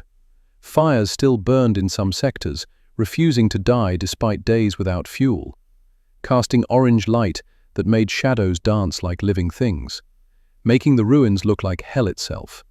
The smell was overwhelming. Cordite from constant shelling, burning wood from fires that wouldn't die, decomposing bodies that nobody had time to bury, sewage from broken pipes, the accumulated stench of a city dying by degrees, of a place where the living and the dead existed in the same space, where the boundary between them was thinner than anywhere else on Earth. Alexei stopped every 50 meters, froze in place, listened, watched, used senses honed by months of survival, made sure no German patrols were close enough to hear them breathing, made sure no Soviet sentries would mistake them for infiltrators, made sure they stayed alive long enough to complete the reconnaissance, made sure Natalia would survive the night to face Klaus Richter in the morning. They reached the eastern perimeter at 2:30 in the morning, the darkest part of night, when even the moon seemed to have abandoned this place. From here, Natalia could see the entire Soviet command area, could see where officers gathered for morning briefings, where radio operators set up communications equipment, where observers watched German lines through binoculars, where the routines happened that made Klaus's kills possible. She pulled out a notebook, started sketching by moonlight, drew sight lines, noted distances using landmarks she'd memorized, marked buildings that offered clear views of Soviet positions, built understanding through documentation. 14 possible sniper positions, 14 places where Klaus Richter could set up with good concealment and excellent views. 14 potential locations for the duel that was coming in a few hours. Too many to watch simultaneously, too many to predict with certainty. She needed to narrow it down, needed to make educated guesses based on Klaus's known preferences and the tactical realities of the positions. 3 positions were more likely than the others. A destroyed church with an intact bell tower that offered commanding views. 3rd floor of a partially collapsed apartment building with multiple firing positions. Rooftop of a former school that still had most of its walls providing concealment. All 3 offered perfect views of Soviet command areas. All 3 offered multiple escape routes. All 3 were elevated enough to provide tactical advantage, but not so high that they'd be obvious targets for Soviet artillery. All 3 were positions Klaus Richter might choose, might be watching from right now, might be preparing for tomorrow's kills. Alexei pointed at the church tower, whispered so quietly Natalia almost couldn't hear. That one. If I was German, that's where I'd shoot from. Best sight lines, best cover. 3 different ways out. Perfect sniper nest. Natalia nodded.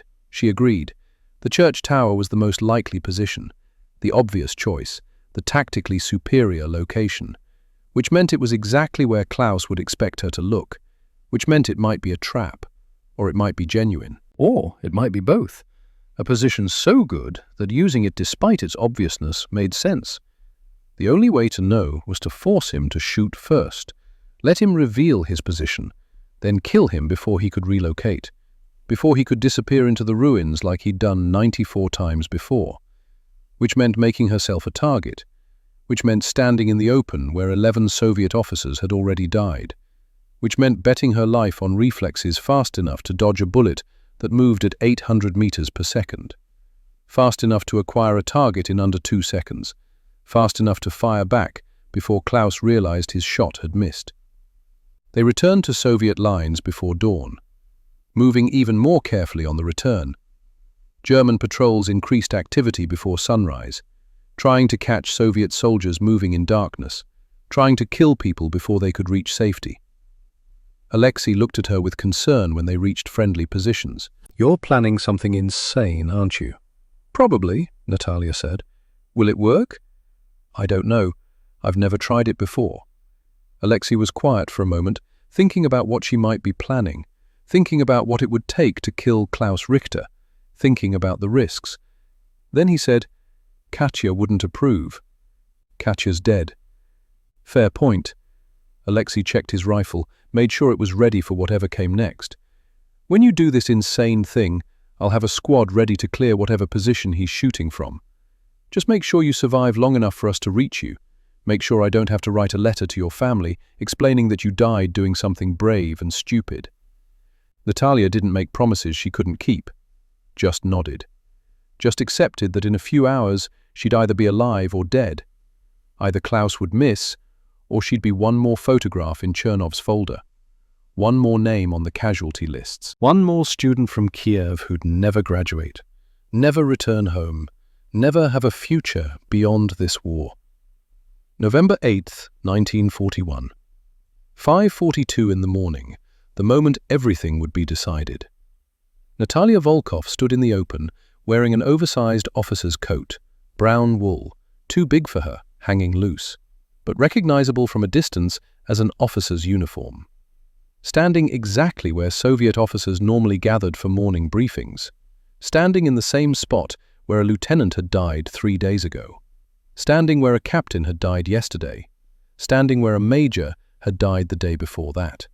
Standing where Klaus Richter had proven he could kill with absolute precision. Making herself a target. Making herself irresistible. Making herself the most valuable kill on the battlefield for a German sniper who specialized in killing Soviet leadership. Making herself everything Klaus was hunting for. Her rifle was positioned 4 meters away, hidden behind rubble, pre-aimed at the church bell tower. If she was right about Klaus's position, she'd have time to dive for the rifle, time to grab it, time to fire back. If she was wrong, she'd die before she hit the ground, before she understood what had happened, before she could even regret the decision. 2 seconds, maybe less. 2 seconds to recognize the shot, 2 seconds to dive, 2 seconds to grab the rifle, 2 seconds to acquire the target, 2 seconds to fire, 2 seconds between survival and becoming another photograph in Chernov's folder. She stood there, arms at her sides, relaxed posture, had to look natural, had to look like a real officer surveying the front lines before making decisions, couldn't look like bait, couldn't look staged, couldn't telegraph the trap, had to sell the illusion completely. The wind was cold, November cold in Ukraine, the kind that cut through your coat and made your bones ache, the kind that made you want to move, made you want to generate warmth, Made staying still almost unbearable.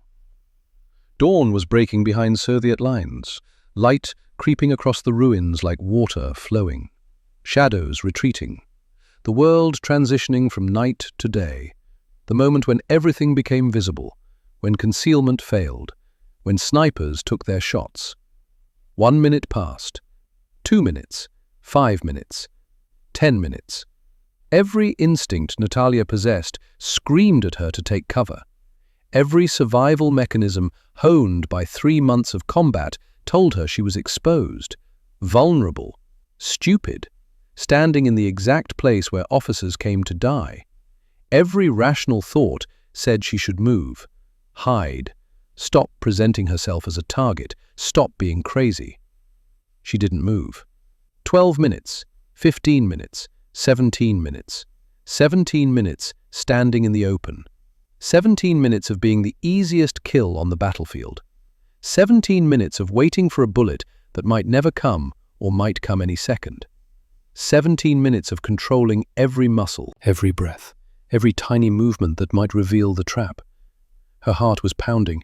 She could hear it, could feel it hammering against her ribs like it wanted to escape, could taste copper in her mouth from adrenaline flooding her system. Sweat ran down her back despite the cold, despite the November wind that should have made her shiver. Her hands trembled slightly, minutely.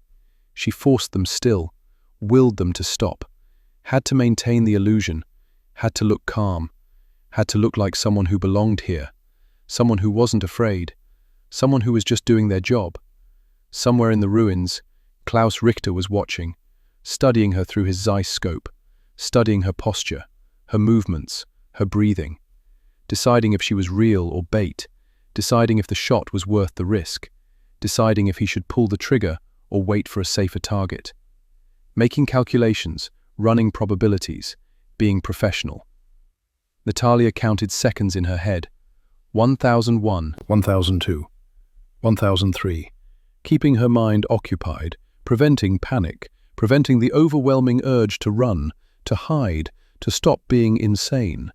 500 seconds, 700 seconds, 900 seconds, 1020 seconds of exposure, of vulnerability, of being a target.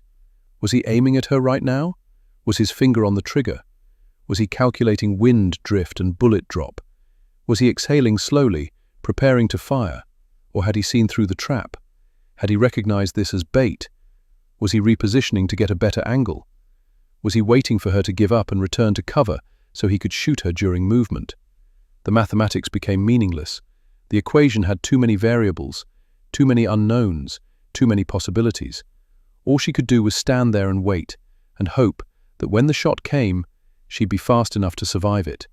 Hope that all the training mattered. Hope that desperation and innovation and breaking every rule would be enough.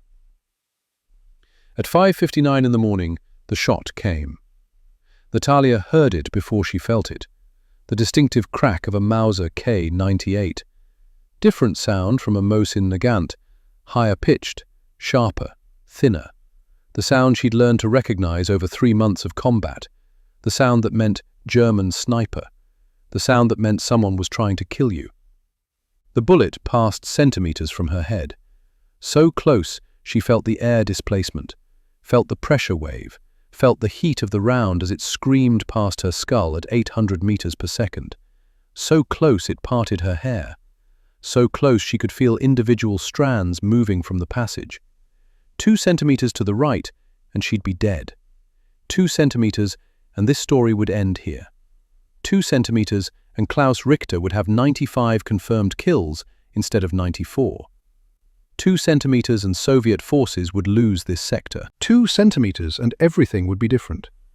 But the bullet missed. By 2 centimeters. By the width of 2 fingers. By the smallest possible margin. Natalia didn't think, didn't analyze, didn't calculate, didn't waste time being grateful or terrified or anything except focused on survival. Just moved. Pure reaction. Training and desperation combining into action. She dove left, not backward away from the shot, not to the side, left, toward her rifle, toward the weapon she'd positioned exactly 4 meters away, toward the tool she needed to turn victim into victor, toward survival. She hit the ground hard. Pain shot through her shoulder, sharp, immediate, ignored it. Pain meant alive, pain meant functional, pain meant she could still fight. Her hands found the rifle, muscle memory. She'd positioned it perfectly, knew exactly where it would be without looking, didn't need to search, didn't need to fumble, just grabbed it and swung the barrel toward the church tower in one smooth motion. Through her scope she saw movement. 300 meters away, 3rd floor of the bell tower, a figure pulling back from an opening, retreating into shadow, moving deeper into concealment. He'd taken the shot. Now he was repositioning, moving to confirm the kill, moving to escape before Soviet forces could respond. She had 3 seconds, maybe 4 if she was incredibly lucky. 3 seconds before he was completely hidden. 3 seconds before he realized his shot had missed. 3 seconds before he started looking for where she'd actually gone. 3 seconds before he became unhittable. Natalia didn't have time for perfect aim, didn't have time to calculate wind drift at 300 meters, didn't have time to measure distance precisely using her scope's ranging reticle, didn't have time to account for the elevation difference, didn't have time for any of the careful preparation that made for guaranteed kills, that made for professional marksmanship, that made instructors proud. She had time for one thing, instinct. She pointed the rifle at the moving figure like pointing her finger. Instinctive aim.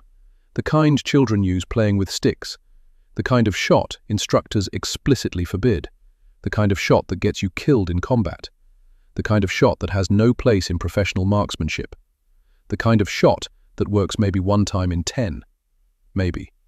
She fired. The Mosin Nagant kicked against her shoulder. Familiar recoil. The sound echoed across the ruins.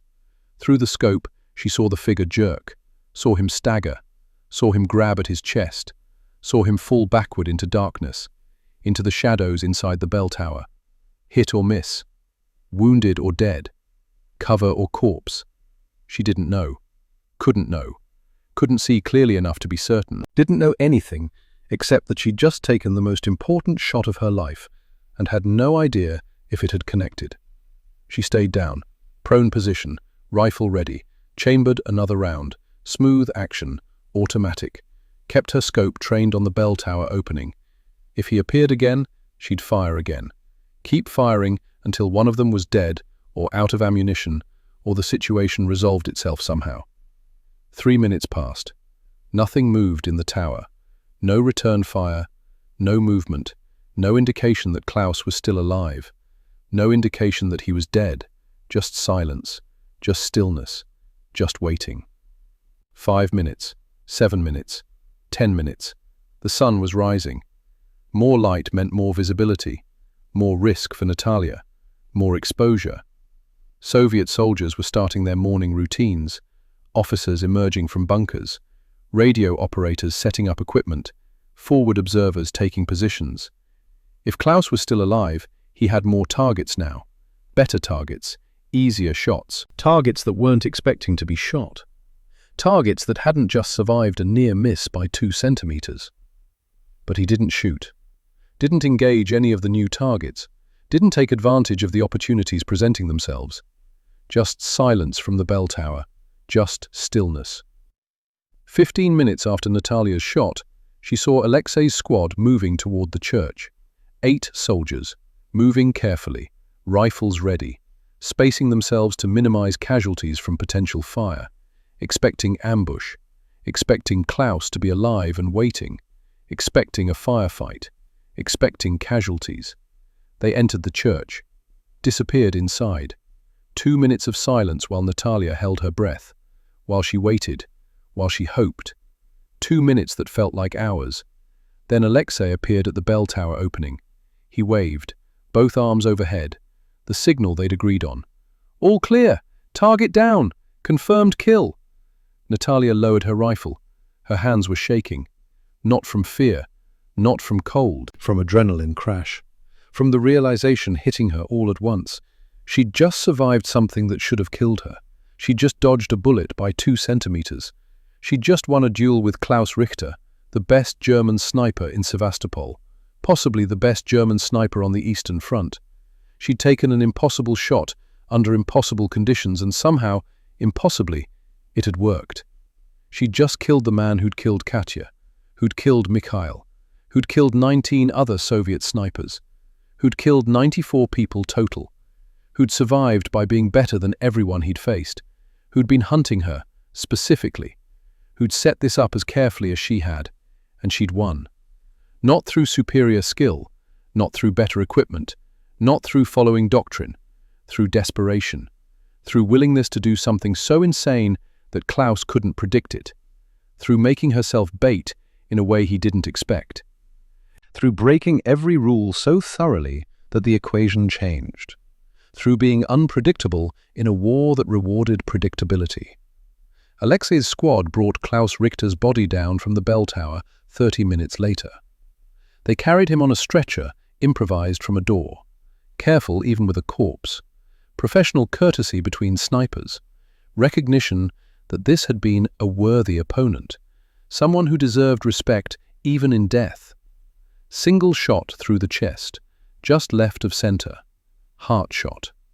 He died quickly, almost instantly, probably didn't even know he'd been hit, just felt impact and then nothing. The kind of death every soldier hopes for, quick, painless, final, no suffering, no agony, no time to understand what was happening. His rifle was still in his hands, Mauser K98 with a Zeiss scope, custom modifications visible even to casual inspection, adjusted trigger pull, lighter than standard issue, modified stock, better cheek weld, Custom barrel, free-floated for accuracy.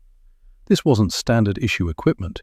This was a craftsman's tool, a professional's weapon, built specifically for the man who'd carried it, tuned to his preferences, adjusted to his needs. The scope was still warm from his body heat. His finger was still on the trigger. Muscle memory persisting even after death. He died in position, died doing exactly what he'd trained to do, died being professional, died being the best at what he did. Died because for once, the prey had been faster than the predator. They found his logbook in his coat pocket, leather-bound, well-maintained, edges worn from constant handling, detailed entries written in neat script, every kill documented with German precision, name when known, date always, distance measured, weather conditions noted, type of target specified, method explained. Professional documentation, the work of someone who took pride in precision, someone who believed records mattered, Someone who wanted his work remembered. Natalia read through it while sitting on the church steps, while Alexei's men secured the area, while Soviet officers emerged from bunkers now that the threat was eliminated, while the morning routine resumed. She read about Wehrmacht operations in France, about British soldiers killed in Belgium, about Soviet soldiers killed across Ukraine. 94 confirmed kills, according to his own meticulous records. 94 people who died because Klaus Richter was better at solving the equations of death than they were. 94 families who'd received letters, 94 futures erased, 94 reasons for someone to hate him, 94 pieces of evidence that he was exceptionally good at his job.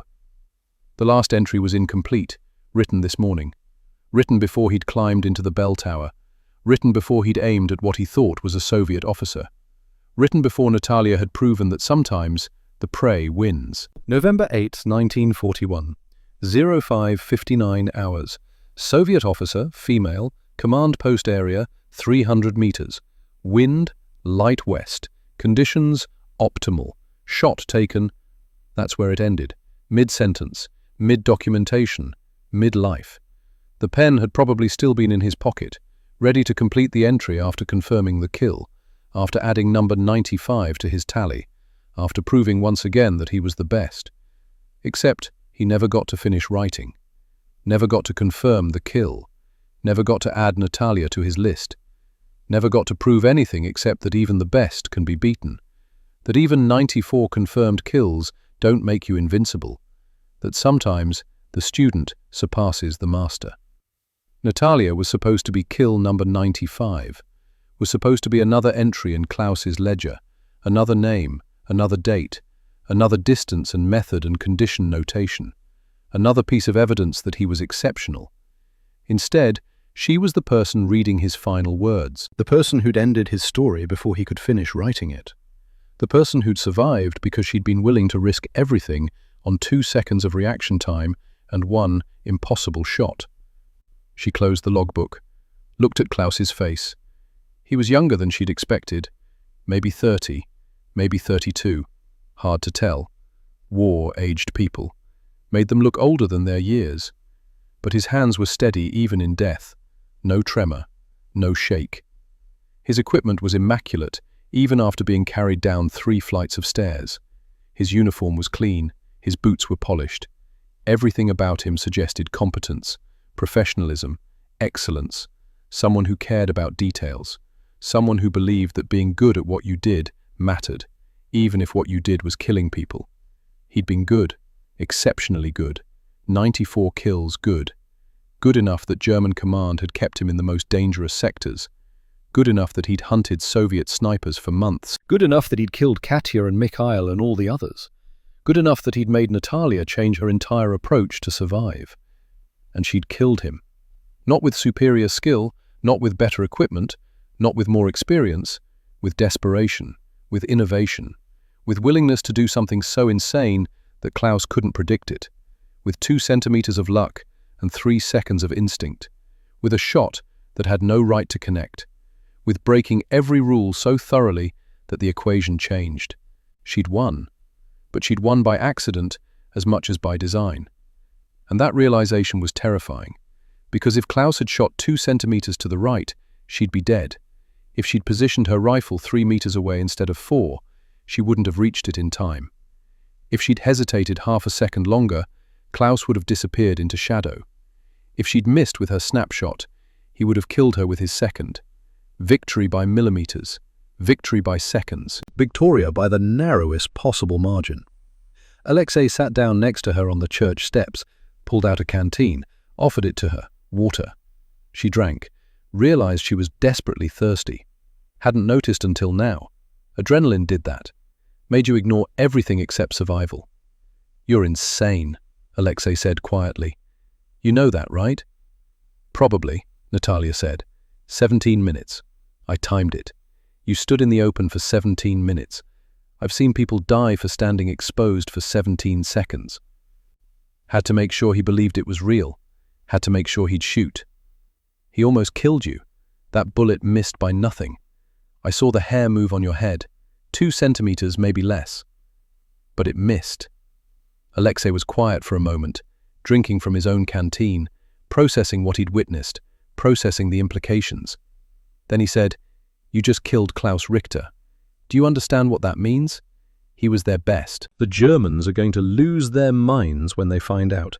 He was legendary, feared. The sniper other snipers were afraid of. And a 24-year-old history student from Kiev just killed him with a snapshot." Natalia looked at the logbook in her hands, at the incomplete final entry, at the life that had ended because she'd been fractionally faster, fractionally luckier, fractionally more willing to bet everything. "I know," she said quietly. Between November 1941 and May 1942, Natalia continued fighting, continued killing, continued surviving. The kill count climbed steadily, inevitably. 64 in October became 127 in December. 127 became 208 in February. 208 became 289 in May. Every kill documented. Every death witnessed by other soldiers who could provide verification.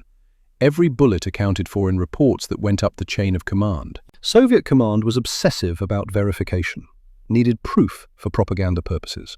Needed numbers that could be defended against accusations of exaggeration. Needed evidence. Natalia provided proof.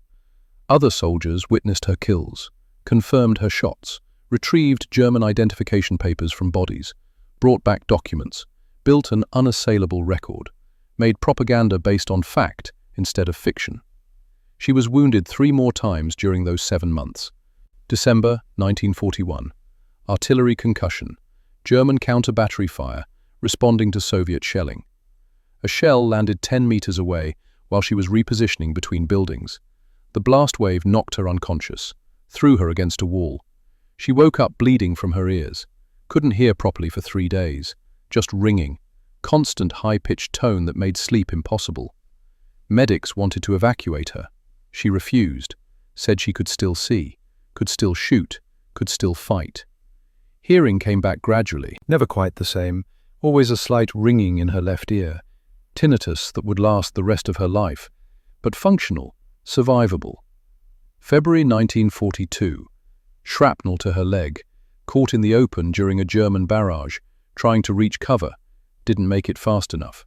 Shrapnel from an 88mm shell tore through her calf.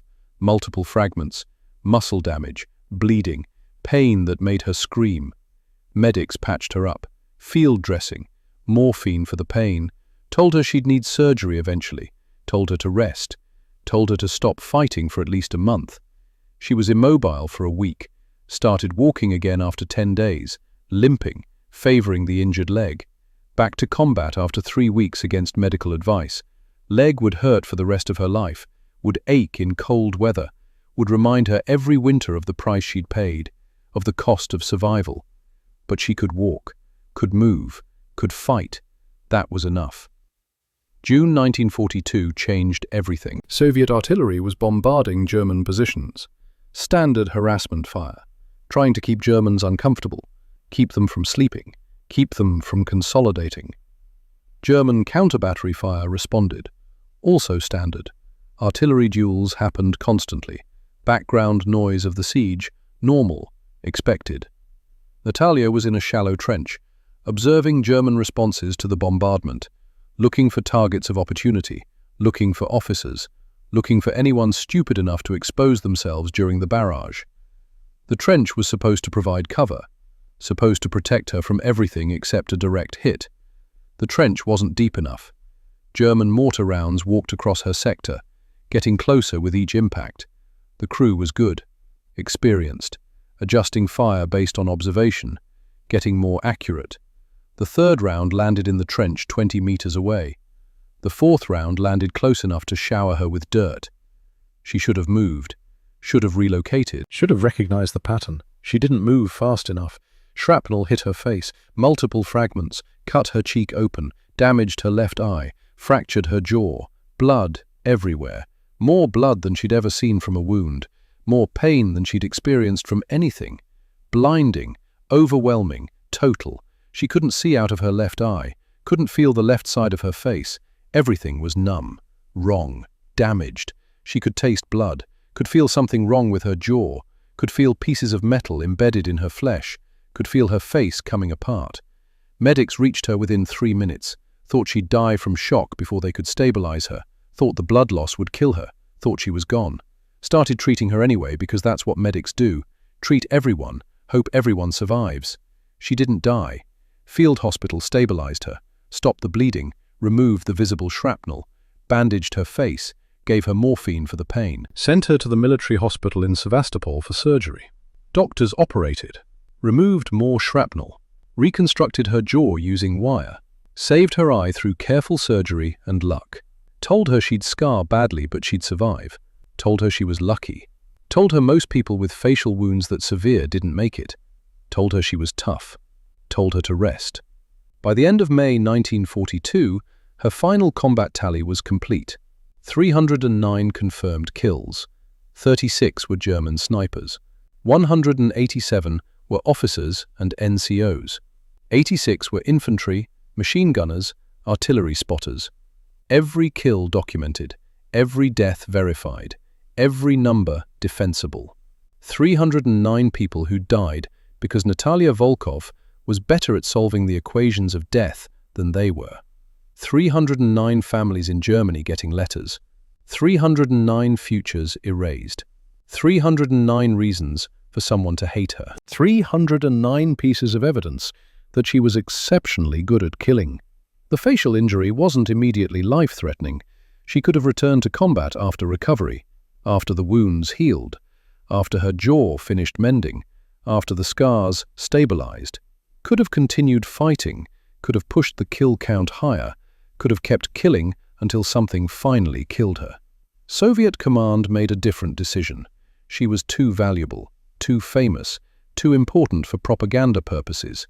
309 confirmed kills was more than any other Soviet sniper at that point in the war, more than Vasily Zaitsev would achieve, more than any other female combatant in history.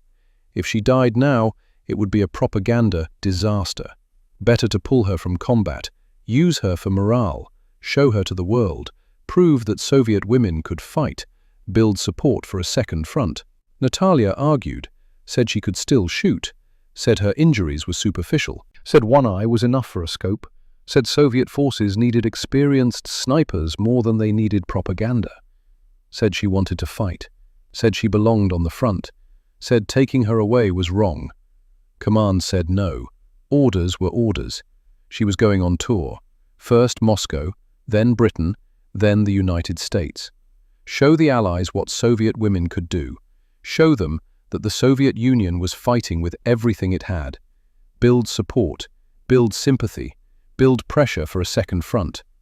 July 1942. Pulled from the front lines. 25 years old. 11 months of combat. 309 confirmed kills. 4 wounds that would scar her for life. 0 losses of nerve.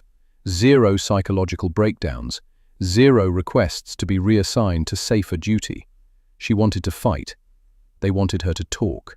She wanted to kill Germans. They wanted her to inspire civilians. She wanted to be a soldier. They wanted her to be a symbol. She followed orders. because that's what soldiers do. August 1942, Moscow. Speeches in halls filled with party officials, meetings with Communist Party leadership, photographs for newspapers, interviews for radio broadcasts. Hero of the Soviet Union Medal presented in a ceremony. First woman in Soviet history to receive it. Pravda ran a front-page article. Lady Death, the woman who killed 309 fascists. Military strategists attended her presentations, took notes when she described her techniques. Dual position traps, decoy usage, psychological warfare, making herself bait. Her methods started being taught in Soviet sniper schools. The formal doctrine began to change, slowly, bureaucratically, but changing, moving away from purely defensive tactics toward the aggressive methods Natalia had pioneered. September 1942, Britain. Met Prime Minister Edward Thornton. Formal meeting in his office. He asked her about combat, about killing, about what it felt like to shoot 309 people. Asked if she felt guilty. Asked if she had nightmares. Asked if she regretted anything. She told him it felt necessary. That was all she could say.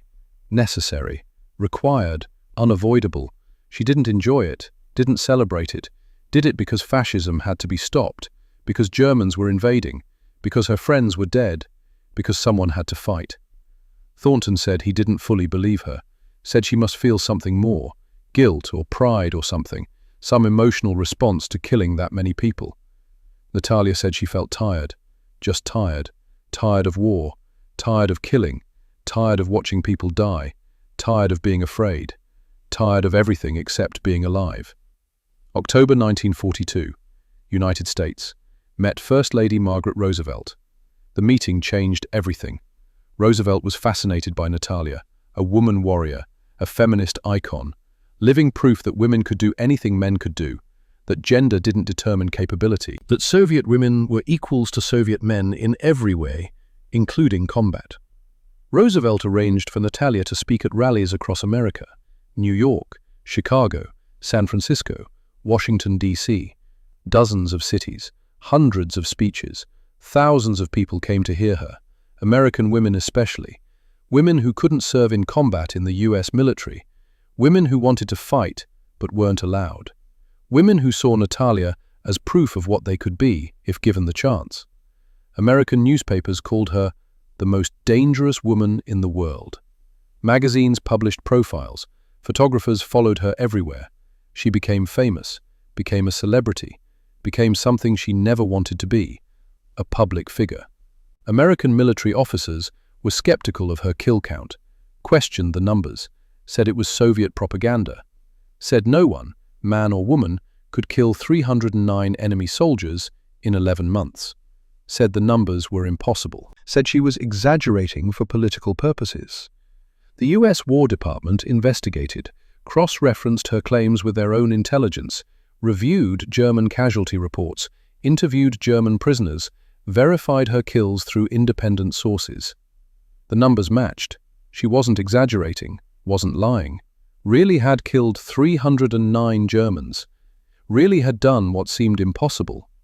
The tour lasted 6 months, hundreds of speeches, thousands of photographs, became a symbol, became propaganda, became everything except what she wanted to be, a soldier fighting Germans. She wanted to return to Sevastopol, wanted to go back to the front, wanted to fight. But Sevastopol had fallen in July 1942 while she was recovering from her wounds. The siege had ended. Soviet forces had been evacuated or captured. The city was German now. Her war was over, whether she accepted it or not. March 1943. Natalia returned to the Soviet Union. Training duty instead of combat. She taught at sniper schools in Leningrad, Moscow, Kiev. Hundreds of students over the next 2 years. Taught them everything she knew, everything she'd learned, everything that had kept her alive. How to build dual nests, how to position decoys for maximum effectiveness, how to predict enemy sniper positions based on terrain analysis, how to think like the enemy thought, how to become the predator instead of the prey, how to break doctrine when doctrine would get you killed. Corporal Vasily Orlov was one of her students. Quiet, serious, absorbed everything, took notes obsessively, studied her methods like they were scripture, adapted them for Stalingrad's urban warfare, used her tactics to achieve 225 confirmed kills. Second most successful Soviet sniper of the war after Natalia. Orlov trained more snipers, passed on what Natalia had taught him. The knowledge spread, multiplied, became doctrine. By 1944, Soviet sniper doctrine had been completely transformed. The defensive, concealment-focused approach was gone, replaced by aggressive psychological tactics, hunting tactics, initiative tactics. Soviet snipers weren't hiding anymore. They were hunting, making Germans afraid, controlling engagements instead of reacting to them. German casualty rates from sniper fire increased dramatically between 1943 and 1945. More importantly, Soviet sniper survival rates increased. They lived long enough to gain experience, long enough to teach others, long enough to make a difference. The doctrinal change saved thousands of Soviet lives, prevented thousands of deaths, made Soviet forces more effective, made German forces more afraid. And it all started with one history student from Kiev deciding to break the rules that were killing everyone who followed them. After the war, Natalia struggled with what she'd done. 309 confirmed kills. 309 people dead because she was better at solving the mathematics of death. 309 faces she'd seen through her scope. 309 moments of pulling the trigger and watching someone die. In interviews conducted years later, she said she'd never enjoyed killing, never celebrated it, never took satisfaction from it. Did it because fascism had to be stopped, because her country was invaded, because her friends were dying, because someone had to fight. She said every kill haunted her, every face she'd seen through her scope. She said she remembered them all. Not their names, she rarely knew names, but their faces, their last moments, the way they fell, the way they died. She married twice. First marriage lasted 3 years, ended in divorce. He couldn't understand what she'd experienced, couldn't relate to what she'd done, couldn't accept who she'd become. Second marriage lasted until her death. Had one son, raised him quietly. Told him about the war, but not about the details, not about the 309. Lived quietly in Kiev, the same city where her university had been bombed in 1941, the same city where Irina had died, the same city where everything had started. Returned to the place where she'd been a student, where she'd had a future, where she'd been someone else. October 10th, 1974. Natalia Volkov died, 58 years old. Stroke, sudden, quick. The Soviet Union gave her a hero's funeral, buried with full military honors. Her obituary listed her as Natalia Volkov, Soviet sniper, hero of the Soviet Union, 309 confirmed kills. Western media barely covered her death. Cold War politics. By the 1970s, her story had been mostly forgotten outside the Soviet Union. Inside the Soviet Union, she remained legend. But the real person had been lost in propaganda years before. Today, Natalia's story exists in fragments. Military histories mention her kill count, cite her as an example of Soviet sniper effectiveness. Feminist writers reference her as proof women can excel in combat. Russian nationalists claim her as a patriotic icon. Everyone has a version of her story. Nobody has the complete truth, but few people understand what she actually did, what her real contribution was. She didn't just shoot Germans. She revolutionized sniper tactics, changed how warfare was conducted, proved that aggression could defeat experience, that psychological warfare mattered as much as marksmanship, that innovation could overcome doctrine, that sometimes the only way to survive was to do the thing nobody expected, the thing everyone said was impossible. Her technique, the dual-position trap with decoys, is now standard in modern sniper training worldwide. The US Marine Corps Scout Sniper School teaches variations of her methods. British SAS includes her tactics in counter-sniper doctrine. Israeli Defense Forces study her engagements as case studies in urban warfare. Military academies around the world analyze her innovations. None of them mention her by name. None credit her specifically. The tactics have been absorbed into general doctrine, divorced from their creator. The innovation remains. The innovator is forgotten. At the Central Museum of the Armed Forces in Moscow, you can see Natalia's Mosin Nagant rifle, the same rifle she used for all 309 kills. It's displayed in a glass case with a small plaque. The rifle still has her adjustments, the scope she calibrated, the stock where she carved her initials during a quiet moment in 1942. Next to the rifle is a photograph. Natalia at 24 years old, standing in front of a ruined building in Odessa, rifle in her hands, eyes staring directly at the camera. She looks tired, looks determined, looks unbroken, despite everything. Looks like someone who'd seen things that would destroy most people and survived anyway. That photograph is Natalia's real legacy. Not the propaganda, not the medals, not the 309 confirmed kills, not the newspaper articles or the radio broadcasts or the American tour. The legacy is in her eyes. The eyes of a woman who decided she wouldn't be prey, who decided she'd rather risk everything than follow doctrine that didn't work, who decided her life mattered enough to break the rules, who decided that survival required doing the impossible. Natalia Volkov used herself as bait to kill 309 Germans in 11 months. She stood in the open for 17 minutes while Klaus Richter tried to kill her. She dodged a bullet by 2 centimeters.